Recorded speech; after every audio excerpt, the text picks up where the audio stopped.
ആ അഴിമതി വിരുദ്ധനെ നിലനിർത്തിയെന്ന് മാത്രം, ആ അഴിമതിക്കാരനായിട്ടുള്ള ചീഫ് സെക്രട്ടറിയെ നിലനിർത്തിയെന്ന് മാത്രമല്ല 42 ദിവസം അയാൾ പറയുന്നത് പോലെയാണ് പ്രവർത്തിച്ചു പോയത്. പക്ഷേ ഏറെയും കുറഞ്ഞും ഇയാളുടെ പരിചയമില്ലായ്മയാണ് ഇയാളെ ഈ കുഴപ്പത്തിൽ മുഴുവൻ കൊണ്ടുവന്ന് എത്തിച്ചിരിക്കുന്നത്. ഒരു പെൺകുട്ടിയും ഒരു പയ്യനും ചോദിച്ചിട്ടുള്ള ചോദ്യങ്ങളുണ്ടല്ലോ, ശരിക്കും AK-47 കൊണ്ട് ഈ സതീശൻ്റെ ചങ്കിട്ട് വെടിവെക്കുന്ന പോലെ. നമസ്കാരം. UDF സർക്കാർ അധികാരത്തിൽ വന്നിട്ട് 3 മാസങ്ങളാകുന്നു.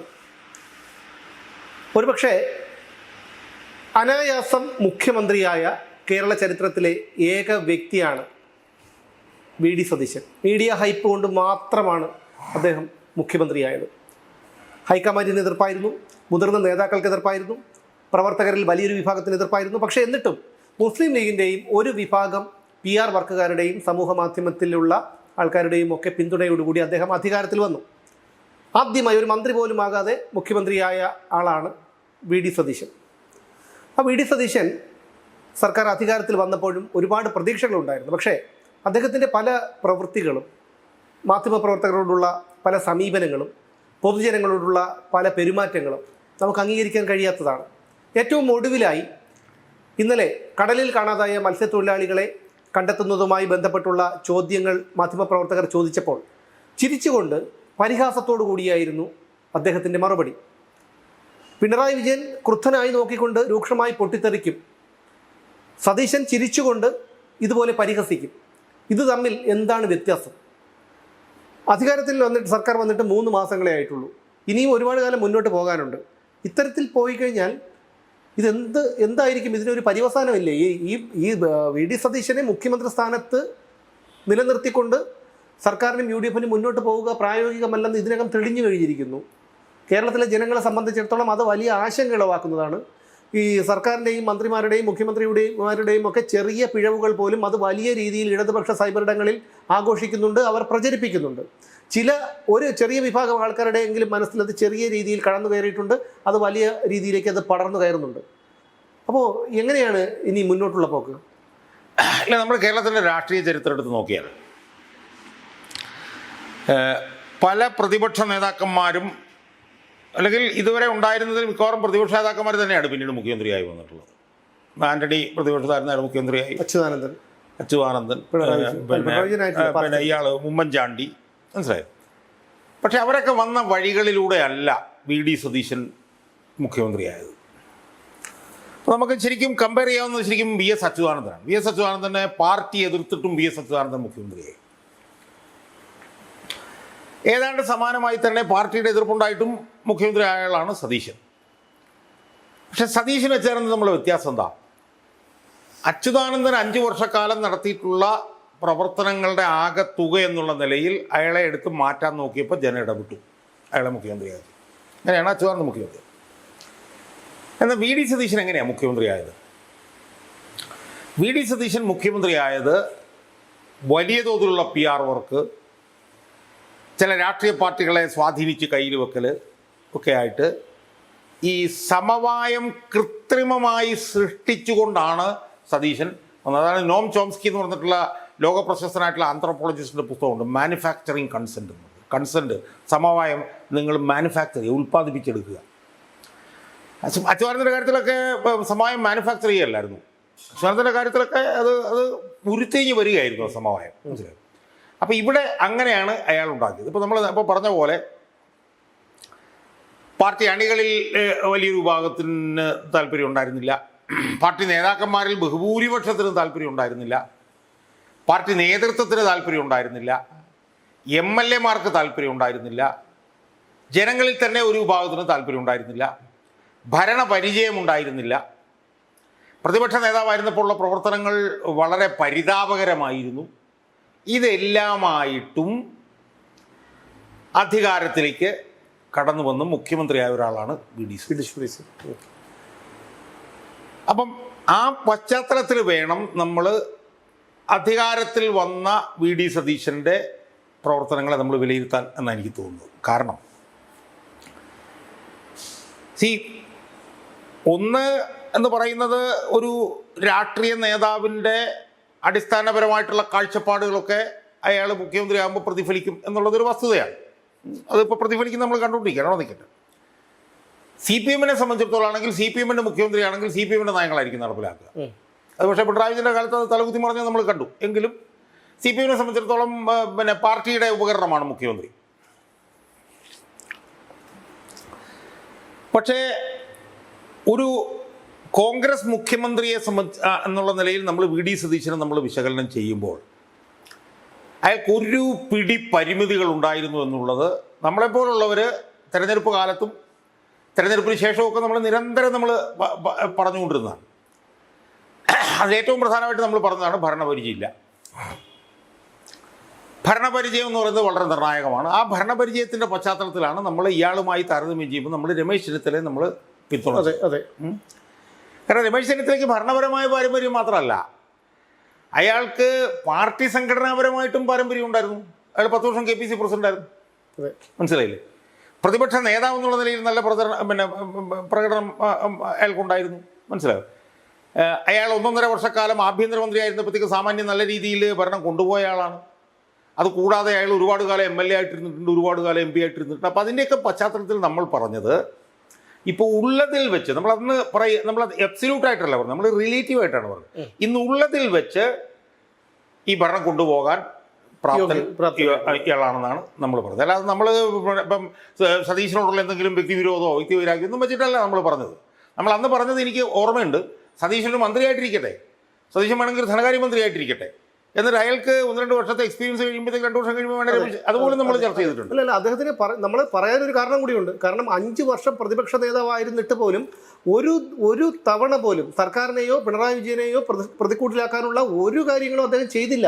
അദ്ദേഹത്തിന്റെ പ്രവർത്തനം വിലയിരുത്തിയിട്ടാണ്, പ്രതിപക്ഷ നേതാവ് എന്നുള്ള നിലയിൽ അദ്ദേഹത്തിന്റെ പ്രവർത്തനം വിലയിരുത്തിയിട്ടാണ് നമ്മൾ ആ ഒരു നിഗമനത്തിലേക്ക് എത്തിയത്. അപ്പോൾ അത് നമ്മൾ അക്കാലത്ത് കൃത്യമായി അടയാളപ്പെടുത്തി വെച്ചിട്ടുമുണ്ട്. എന്തായാലും MLA-മാരില്ല, MP-മാരില്ല. ഇപ്പം നമ്മളൊന്ന് ആലോചിക്കുമ്പോൾ വലിയ വിവാദത്തിലേക്ക് വന്നു. വലിയ വിവാദത്തിലേക്ക് വരുന്ന സമയത്ത് 64 MLA-മാരുണ്ട് കോൺഗ്രസിന്. എത്ര MLA-മാരാണ് ഇയാൾക്ക് പിന്തുണയായിട്ട് വന്നത്? എനിക്കൊന്ന് പൊന്നാനിയിലൊരു MLA ഉണ്ട്, നൗഷാദ് അലി. ഷിയാസ് എന്ന് പറഞ്ഞ ആൾ പോലും ഇപ്പോൾ പഴയ പോലെ നിൽക്കുന്നില്ല.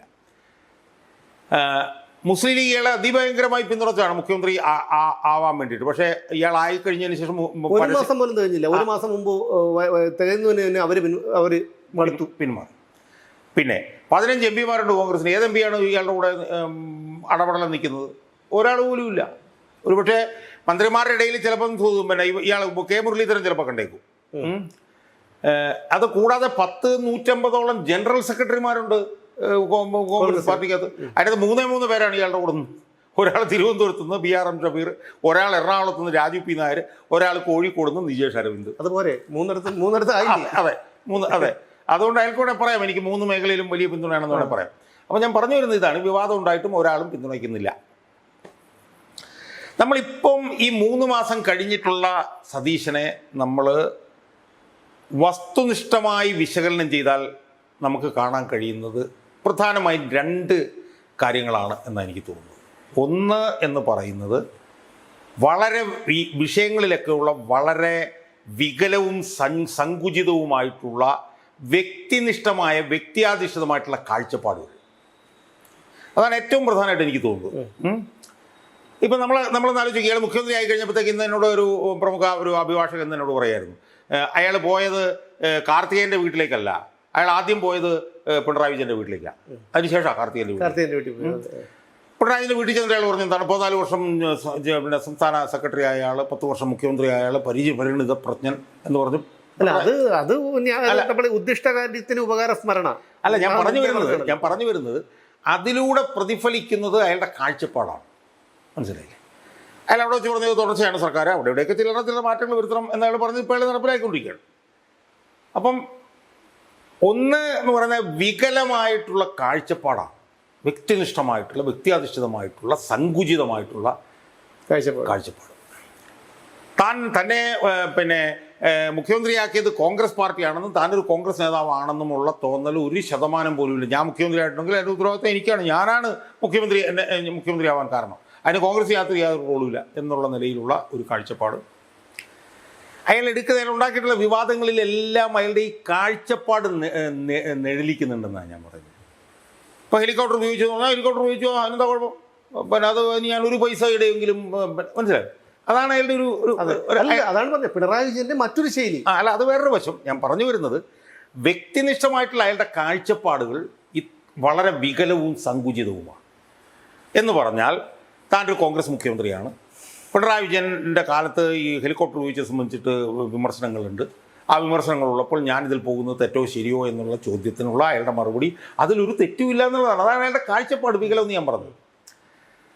രണ്ട്, വെള്ളപ്പൊക്കവുമായി ബന്ധപ്പെട്ടുള്ള വിഷയങ്ങളെല്ലാം ഉരുത്തിരിഞ്ഞ് വരുമ്പോൾ ഞാനൊരു മുസ്ലിം ലീഗ് നേതാവിൻ്റെ വീട്ടിൽ പോയി ഇത്രയും മിഷ്ടാനമായ ഭക്ഷണം കഴിച്ചു കഴിഞ്ഞാൽ അത് വിമർശനം വരില്ലേ? പിണറായി വിജയനെതിരെ വിമർശനം വന്നിട്ടുള്ളതല്ലേ? അങ്ങനൊരു കാഴ്ചപ്പാട് അയാൾക്കില്ല.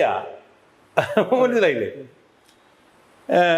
പിന്നെ താൻ ഹെലികോപ്റ്റർ എടുത്തുകൊണ്ട് പോകുമ്പോഴത്തേക്ക് ആ ഹെലികോപ്റ്റർ സ്വന്തം ആവശ്യത്തിന് ഉപയോഗിക്കുമ്പോഴത്തേക്ക് വിമർശനം വരില്ലേ? ഇല്ല. ഒരു സ്വർണ്ണക്കട ഞാൻ ഉദ്ഘാടനം ചെയ്ത് കഴിഞ്ഞാൽ അതെനിക്ക് മോശമാവില്ലേ? അതിനകത്ത് ഇല്ല. SFIക്കാരിയെ പ്ലീഡറായിട്ട് എടുത്തു കഴിഞ്ഞാൽ അത് തെറ്റല്ലേ? അല്ല. അപ്പോൾ ഇതിലെല്ലാം കാണുന്നത് വ്യക്തിനിഷ്ഠമായിട്ടുള്ള അയാളുടെ വികലമായിട്ടുള്ള ഇൻവേർഡ് ലുക്കിംഗ് ആയിട്ടുള്ള സങ്കുചിതമായിട്ടുള്ള വ്യക്തി അധിഷ്ഠിതമായിട്ടുള്ള വികലമായിട്ടുള്ള കാഴ്ചപ്പാടാണ്. ഒരിക്കലും ഒരു മുഖ്യമന്ത്രിക്ക് ചേരാത്ത കാഴ്ചപ്പാടുകൾ. ഒന്ന്. രണ്ട്, ഈ കാര്യങ്ങളിലെല്ലാം നിഴലിക്കുന്ന രണ്ടാമത്തെ ഏറ്റവും പ്രധാനപ്പെട്ട ഒരു ഘടകമാണ് ഭരണപരിചയമില്ലായ്മ. മനസ്സിലായില്ലേ? ഈ ഭരണപരിചയം എന്ന് പറയുന്നത് നമ്മൾ കുറച്ചുകൂടെ ഒരു ഡീറ്റെയിൽ ആയിട്ട് വിശകലനം ചെയ്യണമെന്ന് ഞാൻ പറയുന്നത്. കാരണം നിങ്ങൾ ഒരു സുപ്രഭാതത്തിൽ മുഖ്യമന്ത്രിയായി ഒരു സ്ഥാനത്തേക്ക് നിങ്ങൾ വരുന്നു. സിവിൽ സർവീസ്, പിന്നെ പോലീസ്, ഇതൊക്കെ പോലത്തെ ഒരുപാട് സങ്കീർണമായിട്ടുള്ള സംവിധാനങ്ങളുടെ തലപ്പത്തേക്കാണ് നിങ്ങൾ വരുന്നത്. മനസ്സിലായില്ലേ? ഇപ്പോൾ സിവിൽ സർവീസ് നിങ്ങൾ ആലോചിക്കുകയും ഇതൊരു വലിയ സംവിധാനമാണ് സിവിൽ സർവീസ് എന്ന് പറയുന്നത്. IAS, IFS അതിനിർണായകമാണ്. ഇനി സതീശൻ വന്നപ്പോഴുള്ള പ്രശ്നം എന്താ? ഈ സംവിധാനങ്ങളെല്ലാം കഴിഞ്ഞ 10 വർഷക്കാലമായി ഒരു ഏകാധിപതിയുടെ ചവിട്ടടി കിടക്കുകയായിരുന്നു. ഈ IAS, IPS, ഈ പോലീസും ഈ സിവിൽ സർവീസും എല്ലാം അതിൻ്റെ മുകളിലേക്കാണ് അയാൾ കയറി വരുന്നത്. മനസ്സിലായി? അപ്പം സ്വാഭാവികമായും അങ്ങനെ കയറി വരുമ്പോൾ ഭരണപരിചയം എന്ന് പറയുന്നത് അതിനിർണായകമാണ്. കാരണം 10 വർഷക്കാലം പിണറായി വിജയൻ്റെ ചവിട്ടടി കിടന്നവന്മാരാണ് ഈ IASകാരല്ല. അപ്പോൾ ആ IASകാരെ നിലയ്ക്ക് നിർത്താനുള്ള ഗ്രിറ്റ്, അതിനുള്ള അതോറിറ്റി, അതിനുള്ള ആർജവം, ഇച്ഛാശക്തി അത് ഒരു മുഖ്യമന്ത്രിക്ക് ഇല്ലെങ്കിൽ ഈ സിവിൽ സർവീസ് ഇയാളെ അങ്ങ് വിഴുങ്ങും. അതാണ് ഇപ്പോൾ സംഭവിച്ചിരിക്കുന്നത്. സിവിൽ സർവീസിൻ്റെ അല്ലെങ്കിൽ ചീഫ് സെക്രട്ടറിയുടെ ഒരു തടവുകാരനാണ് ഇയാൾ കയറി വന്നപ്പോൾ തന്നെ എന്താ ചെയ്തത്? ഏറ്റവും കൂടുതൽ അഴിമതിയെയും മറ്റ് ആരോപണങ്ങൾക്കും വിധേയനായിട്ടുള്ള ഒരു ചീഫ് സെക്രട്ടറി ആയിരുന്നു. അയാൾ പോലും അയാളെ നിലനിർത്തുമെന്ന് പ്രതീക്ഷിച്ചില്ല. അങ്ങനെയാണ് അയാളുടെ പെൻഷൻ പേപ്പേഴ്സ് മുഴുവൻ പിണറായി ആയിരുന്നപ്പോഴത്തേക്കും അയാൾ ശരിയാക്കിയിട്ട് പോയത്. ആ അഴിമതി വിരുദ്ധനെ നിലനിർത്തിയെന്ന് മാത്രം, ആ അഴിമതിക്കാരനായിട്ടുള്ള ചീഫ് സെക്രട്ടറിയെ നിലനിർത്തിയെന്ന് മാത്രമല്ല 42 ദിവസം അയാൾ പറയുന്നത് പോലെയാണ് പ്രവർത്തിച്ചു പോയത്. അതിനുശേഷം വന്നിരിക്കുന്ന ഒരുത്തനെ കുറിച്ചിട്ടും ഗൗരവതരമായിട്ടുള്ള ആരോപണം ഇപ്പോൾ ഇരിക്കുന്ന വിശ്വനാഥ് സിൻഹ. അപ്പം അവൻ്റെ തടവുകാരനാണ് ഇയാൾ. മനസ്സിലായത്? IASൽ അയാൾ നടത്തിയിട്ടുള്ള സ്ഥലമാറ്റങ്ങളൊക്കെ ആയിട്ട് ബന്ധപ്പെട്ട് ഒറ്റുപിടി ആരോപണങ്ങൾ കിടപ്പുണ്ട്. അതിൻ്റെ വിശദാംശങ്ങളിലേക്ക് ഞാൻ പോകുന്നു. 1-2 കാര്യങ്ങൾ മാത്രം പറയാം. ഒരു IAS ഉദ്യോഗസ്ഥൻ്റെ കീഴിൽ ഒരു 6-7 വകുപ്പുകൾ, വേറെ സീനിയറായിട്ടുള്ള IAS ഉദ്യോഗസ്ഥൻ്റെ കീഴിൽ ചിലപ്പോൾ ഒരു വകുപ്പ്. ഇപ്പോൾ B അശോകനെയൊക്കെ പോലെ കഴിവുള്ള IAS ഉദ്യോഗസ്ഥന്മാരുണ്ട്, അയാൾക്ക് ഒരു വകുപ്പ്. അതേസമയം കഴിവോ അല്ലെങ്കിൽ 1/4 കഴിവോ ഉള്ള IAS ഉദ്യോഗസ്ഥന്മാർക്ക് 6-7 വകുപ്പ്. മനസ്സിലായി? ആ വകുപ്പുകളിലെല്ലാം തന്നെ IAS ഉദ്യോഗസ്ഥന്മാർ ഇരുന്നങ്ങ് ഭരിക്കുകയാണ്. കാരണം എന്താണ്? ഇയാൾക്കൊരു ചുക്കും ചുണ്ണാമ്പും അറിയില്ല, ഇയാൾക്ക് പരിചയമില്ല, ഇയാൾക്ക് ഈ സിവിൽ സർവീസിനെ എങ്ങനെ കൈകാര്യം ചെയ്യണമെന്ന് അറിയില്ല, അവരെ നിലയ്ക്ക് നിർത്താൻ ഇയാൾക്കറിയില്ല. ഇപ്പം ഞാൻ പറയട്ടെ, ഇപ്പം നമ്മൾ VS അച്യുതാനന്ദൻ്റെ കാര്യം നമ്മൾ നേരത്തെ കൈകാര്യം ചെയ്തിട്ടുണ്ട്. VS അച്യുതാനന്ദൻ ഇയാളെ പോലെ ആദ്യമായിട്ടാണ് മുഖ്യമന്ത്രിയായിട്ട് വരുന്നത്. അതിന് മുമ്പ് പ്രതിപക്ഷ നേതാവായിട്ടേ വന്നിട്ടുള്ളൂ. പക്ഷേ VS അച്യുതാനന്ദൻ എന്ന് പറഞ്ഞ ആ വ്യക്തിത്വത്തിനൊരു ഒരു ഒരു ഒരു ഒരു അതോറിറ്റി ഉണ്ടായിരുന്നു, ഒരു ആർജവം ഉണ്ടായിരുന്നു. മനസ്സിലായില്ലേ? അയാളുടെ അടുത്ത് IASകാരുടെ കള്ളക്കളി എന്ന് പറഞ്ഞാൽ അയാളൊന്ന് നോക്കിയാൽ മതി, മുള്ളും. അതുപോലത്തെ ഒരു ഒരു ഒരു ഒരു അതോറിറ്റി VS അച്യുതാനന്ദൻ എന്ന് പറഞ്ഞിട്ടുള്ള രാഷ്ട്രീയ നേതാവിന് പൊതുമണ്ഡലത്തിൽ ഉണ്ടായിരുന്നു. അതെ, മനസ്സിലായില്ലേ? അപ്പം പക്ഷേ ഇയാൾക്കതൊന്നുമില്ല, ഇയാൾക്ക് പൊതുമണ്ഡലത്തിൽ ഒരു അതോറിറ്റി ഇല്ല. അപ്പോൾ അതുകൊണ്ട് തന്നെ ഇയാൾ എന്താ സംഭവിക്കുന്നത്, ഇയാൾ ഈ ഉദ്യോഗസ്ഥന്മാരുടെ അടിമയായി മാറുന്നു. UDF LDFിൻ്റെ പിണറായി കാലത്തെ പ്രധാനപ്പെട്ട ഉദ്യോഗസ്ഥന്മാർ തന്നെ ഇപ്പോൾ ഇയാളുടെയും കൂടെ നിൽക്കുന്ന പ്രധാനപ്പെട്ട ഉദ്യോഗസ്ഥന്മാർ. പോലീസിൻ്റെ കാര്യത്തിൽ അത് തന്നെ. DGP പഴയ DGP. പോലീസിൽ പിന്നെ കുറച്ചെങ്കിലും പിന്നെ മാറ്റങ്ങൾ രമേശ് ചെന്നിത്തല കൊണ്ടുവരാൻ കഴിഞ്ഞു. ഇപ്പോൾ ADGP ലോ ആൻഡ് ഓർഡർ ആയിട്ട് PV വിജയനെ കൊണ്ടുവന്നു. അങ്ങനെ ചില മാറ്റങ്ങൾ അയാൾക്ക് കൊണ്ടുവരാൻ വേണ്ടിയിട്ട് കഴിഞ്ഞു. പക്ഷേ ഏറെയും കുറഞ്ഞും ഇയാളുടെ പരിചയമില്ലായ്മയാണ് ഇയാളെ ഈ കുഴപ്പത്തിൽ മുഴുവൻ കൊണ്ടുവന്ന് എത്തിച്ചിരിക്കുന്ന രണ്ടാമത്തെ ഘടകം. ഒന്നാമത്തെ ഇയാളുടെ. മൂന്നാമത്തെ ഒരു പ്രധാനപ്പെട്ട ഘടകം എന്ന് പറഞ്ഞാൽ ഇയാളുടെ കൂടെ ആരുമില്ല. ഇയാളുടെ കൂടെ പാർട്ടിയില്ല, ഇയാളുടെ MLA ഇല്ല, ഇയാളുടെ MP ഇല്ല, ഒരു ചുക്കുമില്ല ഇയാളുടെ കൂടെ ഇല്ല. ഇപ്പോൾ ഉമ്മൻചാണ്ടിക്ക് ഇരുന്നപ്പോൾ ഉണ്ടായിരുന്ന ഒരു പ്രത്യേകത എന്ന് പറഞ്ഞാൽ എന്താണ്, അയാൾക്ക് നല്ല രീതിയിലുള്ള ഭരണപരിചയം ഉണ്ട് എന്ന് മാത്രമല്ല, അയാളുടെ കൂടെ വലിയൊരു ഗ്രൂപ്പ് എന്ന് പറയുമ്പോഴും അയാൾക്ക് ഉപദേശം കൊടുക്കാനായിട്ടൊരു വലിയ സെറ്റ് അയാളുടെ കൂടെ ഉണ്ട്. ഉദ്യോഗസ്ഥരായിരുന്നാലും പാർട്ടി പ്രവർത്തകരുണ്ട്.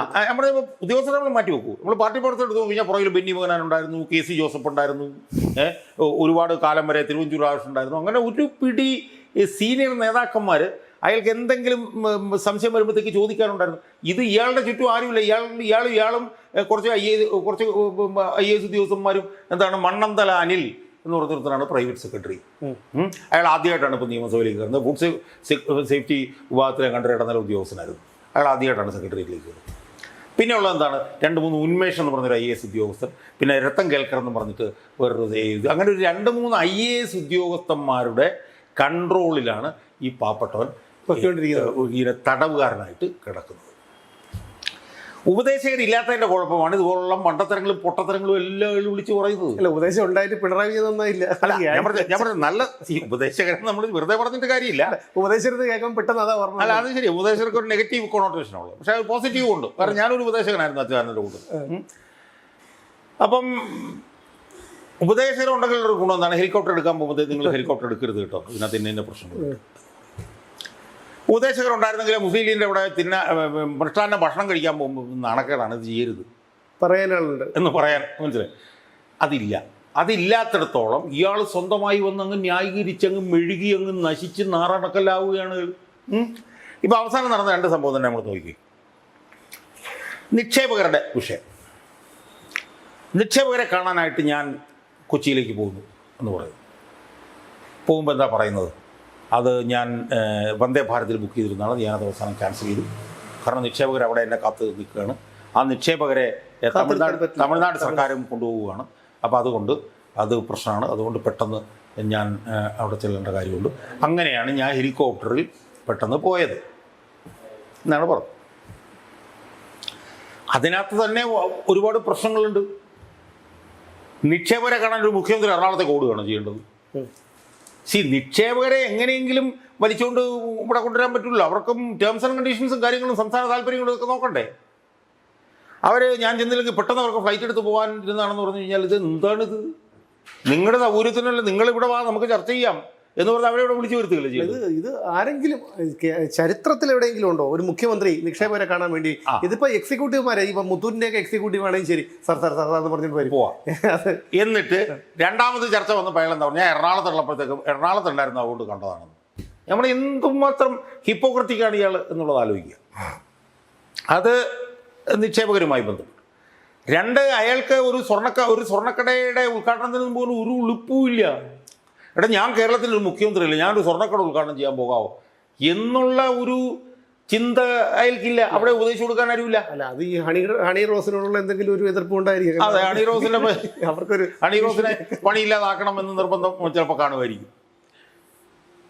ഏറ്റവും ഹീനവും നീചവും നികൃഷ്ടവുമായിട്ടുള്ള സംഭവമാണ് ഇപ്പോൾ 2-3 ദിവസമായിട്ട് നടന്നുകൊണ്ടിരിക്കുന്നത്. മറ്റേ മത്സ്യത്തൊഴിലാളികളുടെ ഒരു ചോദ്യത്തിനെയൊക്കെ പരിഹസിച്ചുകൊണ്ട് ചിരിച്ചുകൊണ്ട് പരിഹസിക്കുമ്പോൾ നമുക്ക് തന്നെ കാണുന്നവർക്ക് എന്താണ് തോന്നുന്നത്? ആ മത്സ്യത്തൊഴിലാളിയുടെ മക്കൾ, ഒരു പെൺകുട്ടിയും ഒരു പയ്യനും ചോദിച്ചിട്ടുള്ള ചോദ്യങ്ങളുണ്ടല്ലോ, ശരിക്കും AK-47 കൊണ്ട് ഈ സതീശൻ്റെ ചങ്കിട്ട് വെടിവെക്കുന്ന പോലെ. അതെ, ഇവിടെ ഒരു ചെറിയ തുള മാത്രമേ ഉള്ളൂ. പക്ഷെ പുറം നോക്കി കഴിഞ്ഞാൽ പുറം മുഴുവൻ ഇങ്ങനെ പൊളിഞ്ഞിരിക്കും. അതുപോലത്തെ ചോദ്യങ്ങളാണ് അവർ ചോദിക്കുന്നത്. പെൺകുട്ടി ചോദിക്കുന്നുണ്ടായിരുന്നു. വളരെ കാര്യക്ഷമമായിട്ടുള്ള അന്വേഷണമാണ്, തെരച്ചിലാണ് നടന്നുകൊണ്ടിരിക്കുന്നത്. ആ തെരച്ചിൽ നടക്കുന്ന 5-6 നോട്ടിക്കൽ മൈലിലാണ്. എൻ്റെ അച്ഛൻ പോയത് 18-19 നോട്ടിക്കൽ മൈലിലാണ്. തെരച്ചിൽ മുഴുവൻ നടക്കുന്ന 5-6 നോട്ടിക്കൽ മൈലിൽ മാത്രം തെരച്ചിൽ. 7 ദിവസം കഴിഞ്ഞിട്ടും പിന്നെ തൻ്റെ അച്ഛനെ കാത്തിരിക്കുകയാണ്. അപ്പം യഥാർത്ഥത്തിൽ എന്തെങ്കിലും ജനങ്ങളോട് പ്രതിബദ്ധതയുള്ളൊരു മുഖ്യമന്ത്രി ആയിരുന്നുവെങ്കിൽ അയാൾ ആ മരണം നടന്ന ദിവസം ആ പെൺകുട്ടിയുടെ വീട്ടിലെത്തില്ലേ? പിന്നെ അപ്പോൾ അയാൾ അതിനുള്ള ഒരു പിന്നെ ജനങ്ങളോട് അങ്ങനെ ഒരു പ്രതിബദ്ധത ഇല്ലാത്തവനായോണ്ടല്ലേ 8 പേര് ഇല്ലാത്ത ആളായോണ്ടല്ലേ 8 പേര് മരിച്ചു കിടന്നപ്പോഴത്തേക്ക് ഹെലികോപ്റ്റർ എടുത്ത് എറണാകുളത്തേക്ക് പോയി. അല്ലാതെ ഇത്തരം സന്ദർഭങ്ങളിൽ സംസാരിക്കുമ്പോഴെങ്കിലും അല്ലെങ്കിൽ മാധ്യമങ്ങൾക്ക് മുന്നിൽ വരുമ്പോഴെങ്കിലും ആ മുഖത്ത് അതിൻ്റെതായ ഒരു ഭാവം പ്രകടിപ്പിക്കണ്ടേ? അല്ലാതെ ഇതുപോലെയുള്ള ദുഃഖസാന്ദ്രമായിട്ടുള്ള അന്തരീക്ഷത്തിൽ ജനങ്ങൾ അതായത് ഈ കാണാതായവരുടെ കുടുംബങ്ങളൊക്കെ വളരെ പ്രകോപിതരായി നിൽക്കുന്ന സമയത്ത് അവിടെ ഒന്ന് ചിരിച്ചു കഴിഞ്ഞാൽ അവർ ഏത് രീതിയിലും അവർ കൈവിട്ട് പോകാം. എന്ന് മാത്രമല്ല, ഏതോ ഒരു പത്രസമ്മേളനത്തിലല്ല പറഞ്ഞു തന്നെ പിണറായി പോയ കാലത്ത് ഓർമ്മയില്ലെന്ന്. എന്നാൽ പിണറായി പോയപ്പോൾ അവരെന്ത് പങ്കായം കൊണ്ട് അടിക്കാൻ പോയില്ലേ? പിണറായി പങ്കായം കൊണ്ട് അടിക്കാൻ വേണ്ടി പിണറായി തൂക്കിയെടുത്ത് കളഞ്ഞിട്ട് ഇയാളെ കയറ്റിയത് അത് മനസ്സിലാക്കണ്ടേ? അല്ലാതെ പിണറായി പറഞ്ഞുകൊണ്ടിരുന്നത് ഞാൻ പറഞ്ഞ പിണറായി പറഞ്ഞുകൊണ്ടിരിക്കുന്നല്ല, അവിടെ പോകുന്നില്ലെന്ന് മാത്രമല്ല, അവിടെ ചെന്ന് കഴിഞ്ഞാൽ അവർ പ്രകോപിതരാകുന്നതുകൊണ്ട് ഞാൻ പോകില്ല എന്ന് വരെ പറയുകയാണ് അയാൾ. മനസ്സിലായത്? ഇതിനകത്തുള്ളൊരു ഈ മത്സ്യത്തൊഴിലാളികളോട് ഇയാൾ കാണിക്കുന്ന ഈ വൃത്തികേടിൻ്റെ ഒരു അതിൻ്റെ ഏറ്റവും വലിയൊരു മര്യാദകേട് എന്തെന്നറിയാം. ഞാൻ എൻ്റെ ഒരു ചെറിയ 2 ഉദാഹരണങ്ങൾ ഞാൻ പറഞ്ഞുതരാം. ഈ മത്സ്യത്തൊഴിലാളികൾ എന്ന് പറഞ്ഞൊരു വിഭാഗത്തിൻ്റെ പ്രത്യേകത എന്താ? ഇപ്പം സുമേഷ് മാർക്കോ പോളോ ഇവിടെ വരുന്നു, ജോലി ചെയ്യുന്നു, പിന്നെ വീഡിയോ ഒക്കെ എടുക്കുന്നു. സുമേഷ് മാർക്കോ പോളോ പോയിട്ട് വീട്ടിൽ ജീവനോടെ ചെല്ലുമല്ലോ, അതിൽ മരിച്ചൊന്നും പോകില്ലല്ലോ. അതൊന്നും പറയാൻ പറ്റില്ല. മത്സ്യത്തൊഴിലാളിയുടെ അവസ്ഥ എന്താ? മത്സ്യത്തൊഴിലാളി മത്സ്യം പിടിക്കാൻ പോയി കഴിഞ്ഞാൽ ഏത് ദിവസവും മരിക്കാം. അതെ, അപകടം നമ്മൾ ഇവിടുത്തെ പോലെ അല്ല, 100 ഇരട്ടി കൂടുതലാണ്. അല്ല, അപകട സാധ്യത മാത്രമേ ഉള്ളൂ. ഏത് ദിവസം വേണമെങ്കിലും അവനെ തെരം കൊണ്ട് പോവാം. അതെ, അങ്ങനെ ഒരു വിഭാഗം തൊഴിലാളികൾ എന്ന് പറഞ്ഞാൽ മത്സ്യത്തൊഴിലാളികൾ മാത്രമേ ഉള്ളൂ. മനസ്സിലായില്ലേ? ആ മത്സ്യത്തൊഴിലാളിയുടെ ശരാശരി ആയുർദൈർഘ്യം എത്രയാണെന്ന് ഇപ്പം സംസ്ഥാനത്തെ സാധാരണ ജനങ്ങളുടെ ശരാശരി ആയുർദൈർഘ്യം എന്ന് പറഞ്ഞാൽ 75 വയസ്സ് വരെ ജീവിച്ചിരിക്കും. മത്സ്യത്തൊഴിലാളിയുടെ ആയുർദൈർഘ്യം എത്രയാണെന്ന് പറയാൻ പറ്റും? ഒരു ശരാശരി മത്സ്യത്തൊഴിലാളി എത്ര വയസ്സ് വരെ ജീവിച്ചിരിക്കുന്നു പറയാൻ പറ്റും? 50. അതായത് 75 വയസ്സാണ് കേരളത്തിലെ ശരാശരി മനുഷ്യൻ്റെ ആയുർദൈർഘ്യമെങ്കിൽ ഈ പാവപ്പെട്ട മത്സ്യത്തൊഴിലാളികൾ 55 വയസ്സ് വരെ ജീവിച്ചിരിക്കുള്ളൂ. പക്ഷേ ഈ സതീശൻ എന്ന് പറഞ്ഞ ഈ വികലമായ കാഴ്ചപ്പാടുള്ള ഇയാൾ പുച്ഛിക്കുന്ന ഈ മത്സ്യത്തൊഴിലാളികൾ കോൺട്രിബ്യൂഷൻ എന്താണെന്ന് ഇയാൾക്ക് പോലും അറിയാമോ? ഞാൻ 2 കാര്യം മാത്രം പറഞ്ഞുതരാം. കാരണം ഞാൻ MSc ഫിഷറീസ് ആയിരുന്നു ഉള്ളതുകൊണ്ടായിരുന്നു. ഈ പ്രതിശീർഷ മത്സ്യ ഉപഭോഗം എന്ന് പറഞ്ഞൊരു സംവിധാനമുണ്ട്. അതെന്താണെന്ന് ചോദിച്ചാൽ, ഒരു വർഷം നമ്മൾ എത്ര കിലോ മത്സ്യം കഴിക്കും ശരാശരി ഒരാൾ? ഇതിനാണ് ഈ പെർ ക്യാപിറ്റ ഫിഷ് കൺസംഷൻ എന്ന് പറയും. ഈ പ്രതിശീർഷ മത്സ്യ ഉപഭോഗം നമ്മൾ കണ്ടുപിടിക്കുന്നത് എങ്ങനെയാണെന്ന് പറഞ്ഞു കഴിഞ്ഞാൽ, ഒരു വർഷം കേരളത്തിലുണ്ടാകുന്ന എത്ര ലക്ഷം ടൺ മത്സ്യം ഡിവൈഡഡ് ബൈ ജനസംഖ്യ. അതാണ് അത് ചെയ്ത് കഴിയുമ്പോഴത്തേക്ക് പെർ ക്യാപിറ്റ ഫിഷ് കൺസംഷൻ ഒരാൾ ശരാശരി ഒരു വർഷം എത്ര കഴിക്കും. അപ്പോൾ പിന്നെ ബ്രാഹ്മണരും നോൺ വെജ് കഴിക്കുന്നത് അല്ല, അതൊക്കെ കുറച്ച് ആളുകളല്ലേ ഉള്ളൂ. അപ്പോൾ അത് വെച്ച് നോക്കിക്കഴിഞ്ഞാൽ ഏറ്റവും അവസാനത്തെ കണക്കനുസരിച്ച് കേരളത്തിലെ പെർ ക്യാപിറ്റ കൺസംഷൻ എന്ന് പറഞ്ഞാൽ ഏതാണ്ട് ഒരു 11-12 കിലോയാണ്. എന്ന് പറഞ്ഞാൽ ഒരു വർഷം ഒരു ശരാശരി മനുഷ്യൻ 12 കിലോ മത്സ്യം കഴിക്കും. അതിൽ സതീശനും പെടും. അത് നല്ല വിലയുള്ള മീനായിരിക്കുമെന്നേ ഉള്ളൂ. അല്ല സാധാരണക്കാരനെ പോലെ ഈ ചാളയായാലൊന്നും ആയിരിക്കില്ല, നല്ല ആഗോലിയും നെയ്മീനും ഒക്കെ ആയിരിക്കുന്ന വ്യത്യാസം മാത്രമേ ഉള്ളൂ.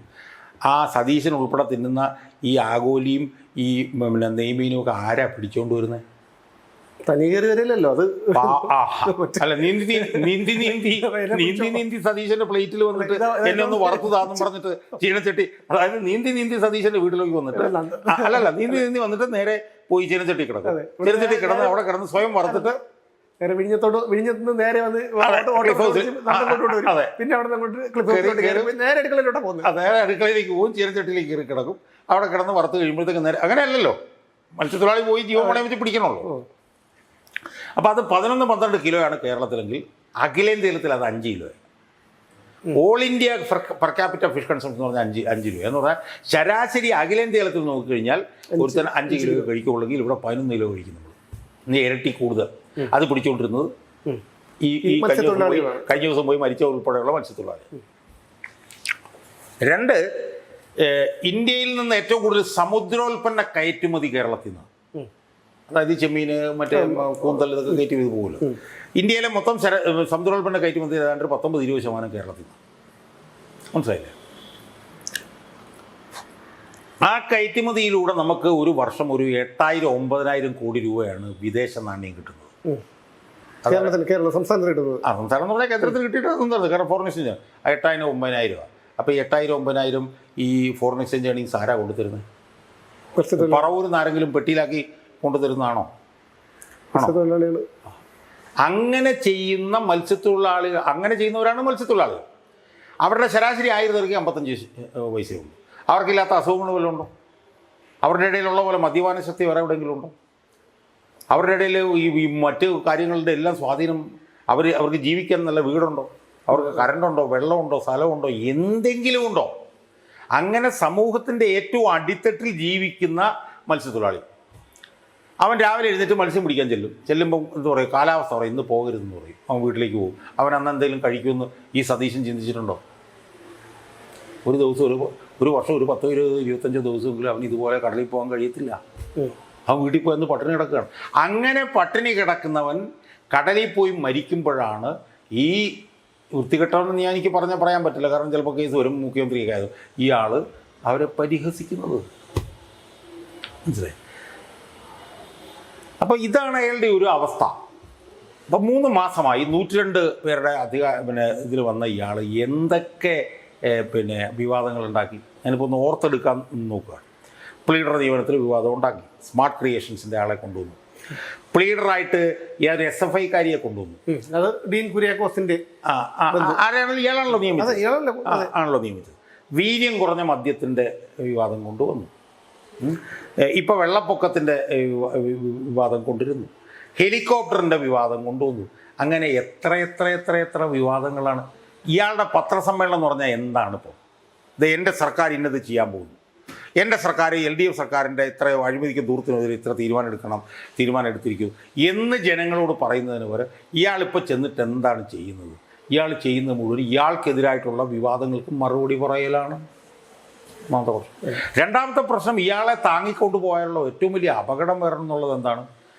ഈ ചത്ത് ചീഞ്ഞ് പുഴുത്തു നാറിക്കിടക്കുന്ന ഇടതുപക്ഷത്തിന് വിശ്വാസ്യത വർദ്ധിച്ചുകൊണ്ടിരിക്കുകയാണ്. അല്ല, അവിടെയാണ് നമ്മളെ ആശങ്കപ്പെടുന്നത്. ആ ഒരൊറ്റ കാര്യമാണ് നമ്മളെ ആശങ്കപ്പെടുന്നത്. കാരണം ഇനി ഒരു തവണ ഇടതുപക്ഷം അധികാരത്തിൽ വന്നാൽ എന്താണ് ഉണ്ടാകുന്നതെന്ന് നമുക്ക് ചിന്തിക്കാൻ പോലും കഴിയില്ല. നമ്മൾ അത്രയും പോകണ്ട. ഞാൻ പറഞ്ഞു വരുന്നത്, നശിച്ച് നാറാണക്കല്ലായി കിടന്നിരുന്ന ഒരു സംവിധാനത്തിന് പിണറായി വിജയൻ ദിവസവും പത്രസമ്മേളനം നടത്തുന്നു. 10-20,000-ലധികം വോട്ടിന് തോറ്റ പി രാജീവ് പത്രസമ്മേളനം നടത്തുന്നു. VN വാസവൻ എന്ന് പറഞ്ഞവൻ അവിടെ കിടന്ന് പത്രസമ്മേളനം നടത്തുന്നു. അപ്പോൾ പൊതുവിൽ നമുക്ക് പറയാവുന്നൊരു കാര്യം ഇത്രയേ ഉള്ളൂ. ഇയാൾ പൊള്ളയാണെന്ന് തെളിഞ്ഞു കഴിഞ്ഞിരിക്കുന്നു. ഇനി നമ്മൾ അത് സംബന്ധിച്ചിട്ട് ചർച്ചയ്ക്കൊന്നും ഇനി സ്കോപ്പില്ല. ഇയാൾ പൊള്ളയാണ്, ഇയാളെ കൊണ്ട് മുന്നോട്ട് നീങ്ങാൻ കഴിയത്തില്ല. രണ്ടാമത്തെ ഒരു വലിയ പരിമിതി എന്ന് പറഞ്ഞാൽ എന്താണ്? കഴിവുള്ള ഭരണപരിചയമുള്ള ഒരു മന്ത്രിമാരും കയ്യിലില്ല. ഒരാൾ പോലും ഇല്ല. മനസ്സിലായി? എന്ന് മാത്രമല്ല, മറ്റവന്മാർ 10 വർഷം ഭരിച്ചിട്ടാണ് വന്നിരിക്കുന്നുള്ളതുകൊണ്ട് എല്ലാ മേഖലകളിലും അവരുടെ സ്വാധീനം ഭയങ്കരമായി നിൽക്കുകയാണ്. അപ്പം അതുകൊണ്ട് ഈ ഗവൺമെൻറ്റിന് ഇനി മുന്നോട്ട് പോകണമെങ്കിൽ ഈ സതീശൻ എന്ന് പറഞ്ഞ മുഖ്യമന്ത്രിയെ മാറ്റി സ്ഥാപിക്കാതെ, ഇപ്പോൾ സതീശനെ മാറ്റി സ്ഥാപിച്ചു കഴിഞ്ഞപ്പോൾ രമേശ് ചെന്നിത്തലയാണോ ഏറ്റവും യോഗ്യനെന്ന് ഞാൻ അഭിപ്രായമൊന്നും പറയുന്നില്ല. പക്ഷേ സതീശൻ എന്ന് പറഞ്ഞ മുഖ്യമന്ത്രിയെ മാറ്റി സ്ഥാപിച്ച് കുറച്ചെങ്കിലും ഭരണപരിചയമുള്ള ആരെയെങ്കിലും ഭരണത്തലവനായി കൊണ്ടുവന്നില്ലെങ്കിൽ അതിഭീകരമായിട്ടുള്ള അപകടമായിരിക്കും UDFനെ കാത്തിരിക്കുന്നത്. കാരണം UDFനെ സംബന്ധിച്ചിടത്തോളം പറയുന്നത് കോൺഗ്രസിൽ പാർട്ടിയില്ല. KPCC അധ്യക്ഷൻ പോലും ഉണ്ടായിട്ടില്ലെന്നേ. അല്ല, KPCC-ഇല്ല, പാർട്ടിയില്ല, ഒന്നുമില്ല. താഴെത്തട്ടിലൊന്നും പാർട്ടിയില്ല, ഒരു സാധനവും ഇല്ല, ബൂത്ത് കമ്മിറ്റിയില്ല, ഒന്നുമില്ല. കാര്യസാധിപ്പ് ഇത് മാത്രമാണ് ഇപ്പോഴത്തെ പ്രശ്നം. മനസ്സിലായി? അപ്പോൾ അതുകൊണ്ട് വേറൊന്നും നമ്മൾ ആലോചിച്ച് ചിന്തിച്ചിട്ടൊന്നും കാര്യമില്ല. ഏറ്റവും അടിയന്തരമായി ഇയാളെ മാറ്റി ഭരണപരിചയമുള്ള വേറൊരാളെ കൊണ്ടുവന്നില്ലെങ്കിൽ വലിയ തോതിലുള്ള അപകടമാണ് UDF സർക്കാരിനെ കാത്തിരിക്കുന്നത് എന്ന് അവരുടെ നേതാക്കന്മാർക്കും കേന്ദ്ര നേതൃത്വത്തിനൊക്കെ ബോധ്യമായാൽ അത്രയും നല്ലത് എന്ന് മാത്രമേ ഞാൻ പറയുന്നുള്ളൂ. ഇപ്പോൾ മത്സ്യത്തൊഴിലാളികളുടെ കാര്യം തന്നെ പറഞ്ഞു വേണം നമുക്ക് അവസാനിപ്പിക്കാം. തിരുവനന്തപുരം വരെ കാസർഗോഡ് വരെ എടുത്ത് നോക്കിക്കഴിഞ്ഞാൽ ഏതാണ്ട് ഒരു 10-30ഓളം തീരദേശ മണ്ഡലങ്ങളുണ്ടെന്നാണ് പറയുന്നത്. അതിൽ ഒരു മതസമൂഹം എന്നുള്ള നിലയിൽ ഏറ്റവും കൂടുതൽ മണ്ഡലങ്ങളുള്ളത് ലത്തീൻ കത്തോലിക്കരുടെ. അവർ 100-150% അത്തവണ UDF വേണ്ടിയിട്ടാണ് അവർ വോട്ട് ചെയ്ത് നിന്നത്.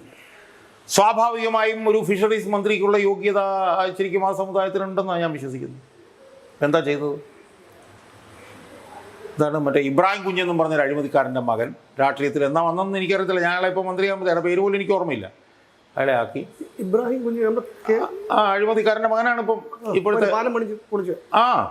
അയാളുടെ മകനാണ് ഇപ്പം പിന്നെ കളമശ്ശേരിയിൽ രാജീവിനെ തോപ്പിച്ചിട്ട് ഇപ്പോൾ ഫിഷറീസ് മന്ത്രിയായിട്ടിരിക്കുന്നത്. മനസ്സിലായി? അതെനിക്കറിയില്ലായിരുന്നു. അപ്പം ആ സമൂഹം പൂർണ്ണമായി എതിരായി കഴിഞ്ഞു, പരിപൂർണമായി എതിരായി കഴിഞ്ഞു. വലിയൊരു വിഭാഗം ഇടതുപക്ഷ അണികൾ ഈ സതീശൻ സർക്കാരിനെ പിന്തുണച്ചിരിക്കുക. അവർ പരിപൂർണമായി എല്ലാ വിഷയത്തിലും, പരിസ്ഥിതി വിഷയത്തിലായാലും PMCയുടെ വിഷയത്തിലായാലും എല്ലാം എതിരായിരിക്കുന്നു. മുസ്ലിം ലീഗിൻ്റെ അണികൾ 90% എതിരായി കഴിഞ്ഞിരിക്കുന്നു. നായന്മാർ ഇയാൾ എന്താണ് എതിരായി കഴിഞ്ഞിരിക്കുന്നു. മനസ്സിലായി? വെള്ളാപ്പള്ളി എതിരാണ്. വെള്ളാപ്പള്ളി അല്ലെങ്കിൽ തന്നെ വെള്ളാപ്പള്ളിയുടെ കാര്യം നമ്മൾ എടുക്കണ്ട. ഞാൻ പറഞ്ഞത് ഞാൻ പറഞ്ഞാൽ അയാളെ നമ്മൾ എടുത്ത് വെള്ളാപ്പള്ളി എതിരാണെന്ന് പറയുമ്പോൾ അയാളെന്തോ വലിയവനാക്കി നമ്മൾ കൊണ്ടുവരുന്നുള്ളതാണ്. അത് അവൻ ഞാൻ പറഞ്ഞു വരുന്നത്, ഈ സതീശനെ തെരഞ്ഞെടുപ്പിൽ അനുകൂലിച്ച് മുഖ്യമന്ത്രിയാക്കാൻ വേണ്ടിയിട്ട് അയാളെ സഹായിച്ചിട്ടുള്ള വിഭാഗങ്ങളെല്ലാം തന്നെ ഈ 3 മാസക്കാലത്തിനുള്ളിൽ എതിരായി കഴിഞ്ഞു. അപ്പോൾ ഇനി പുതിയൊരാളെ മുഖ്യമന്ത്രിയാക്കി കൊണ്ടുവന്നാൽ പോലും ഈ എതിരായ വിഭാഗത്തിന് അനുകൂലികളാക്കി മാറ്റുന്ന ചെറിയ പണിയല്ല. ഒന്ന്. 2 ചത്തചീഞ്ഞ് കിടന്ന CPM ജീവൻ വെച്ചുകൊണ്ട് സതീശൻ ഇപ്പോൾ ചെയ്യുന്നത് എല്ലാ ദിവസവും CPM വളർത്തുകയാണ് അയാൾ ചെയ്തുകൊണ്ടിരിക്കുന്നത്. CPM മറുപടി പറയാനുള്ള സാധനങ്ങൾ അവരുടെ വായിലേക്ക് ഇട്ട് കൊടുത്തു. പിണറായി വിജയൻ പത്രസമ്മേളനം നടത്താത്ത പിണറായി വിജയൻ ഇപ്പൊ എല്ലാ ദിവസവും പത്രസമ്മേളനം നടത്തിയിട്ട് ആരോ എഴുതി കൊടുത്ത് വായിച്ചുകൊണ്ടിരിക്കുക. അല്ല, ഞാൻ പറഞ്ഞത് എന്താണേലും നിർഭാഗ്യവശാൽ അയാൾ പത്രസമ്മേളനം നടത്തുക, അയാൾ പറയുന്ന കാര്യങ്ങൾ ശരിയാണെന്നുള്ള തോന്നലിലേക്കും കാര്യങ്ങൾ ജനങ്ങളിൽ ആ ബോധമുണ്ട്. കാരണം കാണിക്കുന്നത് തെറ്റാണ്. അപ്പൊ പറയുന്നത് പിണറായി വിജയനല്ല, ഇനി വേറെ ആരായിരുന്നാൽ പോലും അത് ജനങ്ങൾ വിചാരിക്കും അത് ശരിയല്ലേ പറയുന്നതെന്ന് വിചാരിക്കും. അപ്പം അതുകൊണ്ട് തന്നെ ഈ ഗവൺമെൻറ് വരാൻ വേണ്ടിയിട്ട് കുറേയൊക്കെ ത്യാഗം സഹിച്ചിട്ടുള്ള ഒരു പൊതുപ്രവർത്തനം എന്നുള്ള നിലയിൽ ഇയാളെ ഈ വെച്ചുകൊണ്ട് പോകുന്നത് വലിയ തീക്കളിയായിരിക്കും, കൈ പൊള്ളും എന്ന് മനസ്സിലാക്കി ഇയാളെ മാറ്റി നിർത്തിയിട്ട് ഇയാൾ വേണം വല്ല മന്ത്രിയായിട്ട് ഇരിക്കട്ടെന്ന്. ഇയാളെ കൊണ്ട് ഇത് കഴിയില്ല എന്നുള്ളത് ഓരോ ദിവസവും, ഓരോ മണിക്കൂറിലും, ഓരോ മിനിറ്റിലും, ഓരോ സെക്കൻഡിലും തെളിഞ്ഞുകൊണ്ടിരിക്കുകയാണ്. അതുകൊണ്ട് ഈ സർക്കാരിനെ ജനങ്ങളുടെ വിശ്വാസം ആർജിച്ച് മുന്നോട്ട് പോകാൻ കഴിയണമെങ്കിൽ ഇയാളെ മാറ്റി താരതമ്യേന ഭരണപരിചയമുള്ള ഒരാളെ മുഖ്യമന്ത്രിയാക്കുക എന്നുള്ളതല്ലാതെ വേറൊരു വഴിയും ഈ UDF സംവിധാനത്തിൻ്റെ മുന്നിൽ ഇല്ല എന്നാണ്. അയാൾ ഓരോ ദിവസവും ഉണ്ടാക്കിക്കൊണ്ടിരിക്കുന്ന വിവാദങ്ങൾ നമ്മൾ വിശകലനം ചെയ്താൽ നമുക്ക് മനസ്സിലാക്കുന്നത്. അയാളൊരു വിവാദ ഉൽപ്പാദന ഫാക്ടറിയാണ് ഇപ്പോൾ, അല്ലാതെ മുഖ്യമന്ത്രിയല്ല. ഇപ്പോൾ ഓരോ ദിവസവും ഇപ്പോൾ ഇന്നലെ ചോദിക്കുന്നുണ്ട്, ഞാനെന്താ കാപ്പിക്കട ഉദ്ഘാടനം ചെയ്താൽ പോയിന്ന് ആരോ പറയുന്നത് കേട്ടെന്ന്. ഞാൻ പറഞ്ഞത് അത് അങ്ങനെ ആരോപണമെന്ന് അതൊക്കെ അതിൻ്റെ വഴിക്ക് വിടണ്ടേ? അല്ല, അവിടെയാണ് രമേശ് ചെന്നിത്തലയുടെ നമുക്ക് പറയേണ്ടത്. കാരണം ഇന്നലെ അർജുൻ ആയങ്കിയെ അറസ്റ്റ് വെല്ലുവിളിയെക്കുറിച്ച് ചോദിച്ചപ്പോൾ അദ്ദേഹം പറഞ്ഞു പോലീസിൻ്റെ പണിയെടുക്കാൻ അറിയാം, അത് അവരങ്ങ് ചെയ്തോളും. എന്ത് പക്വമായി മറുപടി പറഞ്ഞ് അദ്ദേഹം അതിൽ നിന്ന് ഒഴിഞ്ഞു. അതിൽ മാത്രമല്ല, MR രാജകുമാറിൻ്റെ കാര്യം വന്നപ്പോഴും ഒക്കെ തന്നെ അയാൾ ഞാനല്ല തീരുമാനിക്കുന്നത്, എനിക്ക് ഫയൽ ചോദിച്ചു വാങ്ങിക്കാൻ പറ്റില്ല, ഫയൽ തരട്ടെ. അതൊക്കെ ഞാൻ പറഞ്ഞത്. ഇപ്പം നമ്മളൊന്ന് ആലോചിക്കും, ഇപ്പം സതീശൻ മാത്രമല്ല, രമേശ് ചെന്നിത്തലയും പത്രസമ്മേളനങ്ങൾ എല്ലാ ദിവസവും നേരിടുന്നുണ്ടല്ലോ. സതീശൻ്റെ രമേശ് ചെന്നിത്തലയുടെ പത്രസമ്മേളനങ്ങൾ നമ്മൾ കമ്പയർ ചെയ്ത്, രമേശ് ചെന്നിത്തലയുടെ പത്രസമ്മേളനത്തിൽ എവിടെയെങ്കിലും ഒരു പ്രകോപനമുണ്ടോ? എന്നാൽ പ്രകോപനപരമായ ചോദ്യം ഇല്ലാത്തതുകൊണ്ടാണോ? അല്ല, ഏറ്റവും കൂടുതൽ പ്രകോപിപ്പിക്കുന്നത് എനിക്ക് തോന്നുന്നു ചെന്നിത്തലയാണെന്ന് തോന്നുന്നു. ചെന്നിത്തലയാണ് മാധ്യമ പ്രവർത്തകർ പ്രകോപിപ്പിക്കും. പക്ഷേ അയാളുടെ ഏതെങ്കിലും പത്രം പ്രകോപനത്തിൽ അവസാനിക്കുന്നുണ്ടോ? അതെന്തുകൊണ്ടാണെന്ന് പറഞ്ഞാൽ ആ ഒരു കഴിവ്, ഒരു മഗ്നാനിമിറ്റി, ഒരു ഭരണപരിചയം, ആ ഒരു ഇരുത്തം അത് അയാൾക്കുണ്ട്. അത് ഇയാൾക്കില്ല. മനസ്സിലായില്ലേ? അത് അങ്ങനെ ഉണ്ടാവാൻ പറ്റില്ല. കാരണം നിങ്ങളൊരു സ്ഥാനത്ത് ഇപ്പോൾ 10 വർഷം അയാൾ KPC പ്രസിഡൻ്റായി ഇരുന്ന് ഉണ്ടാക്കിയ ഒരു ഭരണപരിചയം, ഒരു സംഘടനാ പരിചയം, ഒരു ദിവസം പോലും പിന്നെ ഒരു സ്ഥാനത്തിരിക്കായിരുന്നു സതീശന് അത് വരില്ല. മനസ്സിലായി? CPM പോലുള്ള പാർട്ടികൾക്കുള്ള ഗുണം എന്താണ്? ഭരണപരിചയം ഇല്ലാത്തവർ വന്നു കഴിഞ്ഞാലും ഭരണപരിചയം ഉള്ളവരെ അവർ ഏർപ്പാടാക്കി കൊടുക്കും. അതെ, മനസ്സിലായി? അവരായിരിക്കും കാര്യങ്ങൾ കൈകാര്യം ചെയ്യുന്നത്. ഇതല്ല, ഇതൊന്നുമില്ല. ഇത് ആരോടും ചോദിക്കില്ല, ആരോടും പറയില്ല. കഴിഞ്ഞ ദിവസം ആരോ പറയുന്നത് കേട്ടു, ഇന്ത്യൻ ലോയേഴ്സ് കോൺഗ്രസും പറഞ്ഞ് ചെന്നപ്പോൾ എന്ത് ഇന്ത്യൻ ലോയേഴ്സ് കോൺഗ്രസ്? SFIക്കാരിയെ ലീഡറാക്കി വെക്കാൻ ആരും മടിയില്ല. തോന്നാല് ഈ KSU പ്രവർത്തകരുടെ തലതല്ലി പൊട്ടിക്കാൻ നേതൃത്വം കൊടുത്ത സ്ത്രീയാണ് ഈ പറയുന്ന സ്ത്രീ. അവിടെയാണ് ഒരു കോൺഗ്രസിൻ്റെ MP യാതൊരു ഉളുപ്പും ധാർമ്മികതയും ഇല്ലാതെ അവരെ റെക്കമെൻഡ് ചെയ്യുന്നത്. അവിടെയാണ് ഈ മുഖ്യമന്ത്രി അവരെ അതാ ഞാൻ പറഞ്ഞ ഇനി റെക്കമെൻഡ് ചെയ്താൽ തന്നെ എന്തൊരു മര്യാദകളാണ് നിങ്ങൾ കാണിക്കുക, റെക്കമെൻഡ് ചെയ്യാൻ പാടുണ്ടോ എന്ന് ചോദിക്കുകയാണ് ചെയ്യുന്നത്. അപ്പോൾ അതുകൊണ്ട് കോൺഗ്രസിനെ സംബന്ധിച്ചിടത്തോളം അടിയന്തരമായി 2 കാര്യങ്ങൾ അവർ ചെയ്യണം. പുതിയൊരു മുഖ്യമന്ത്രിയെ കൊണ്ടുവരികയും വേണം, KPCCയുടെ പ്രസിഡന്റിനെ അടിയന്തരമായിട്ട് കഴിവുള്ളവരുത്തനെ നിയമിക്കാൻ വേണ്ടി. ഇത് രണ്ടും ചെയ്തില്ലെങ്കിൽ മൊത്തത്തിൽ മുങ്ങിപ്പോയാൽ പോലും അത്ഭുതപ്പെടരുത്. 29-ലെ ലോക്സഭാ തെരഞ്ഞെടുപ്പ് വരുമ്പോൾ ചിലപ്പോൾ ഒരു 10-12 സീറ്റിൽ CPM വന്നു കഴിഞ്ഞാൽ പിന്നെ തീർന്നു. ഇത് എത്രയും പെട്ടെന്ന് ചെയ്താൽ അവർക്ക് അത്രയും നല്ലത് എന്ന് മാത്രമേ ഈ അവസരത്തിൽ പറയാനുള്ളൂ. ഞങ്ങളെ സംബന്ധിച്ചിടത്തോളം ഇപ്പം സതീശൻ മുഖ്യമന്ത്രി ആയിരുന്നാലും രമേശ് ചെന്നിത്തല മുഖ്യമന്ത്രി ആയിരുന്നാലും ആര് മുഖ്യമന്ത്രി ആയിരുന്നാലും യാതൊരു കുഴപ്പമില്ല. പിണറായി വിജയനെ ആ സ്ഥാനത്ത് നിന്ന് ഇറക്കണമെന്ന് മാത്രമേ ഉണ്ടായിരുന്നുള്ളൂ. അത് അദ്ദേഹത്തോടുള്ള വെറുപ്പോ ഒന്നും കൊണ്ടല്ല, കയ്യിലിരിപ്പ് കൊണ്ടാണ്, അദ്ദേഹത്തിൻ്റെ കയ്യിലിരിപ്പ് കൊണ്ടാണ്.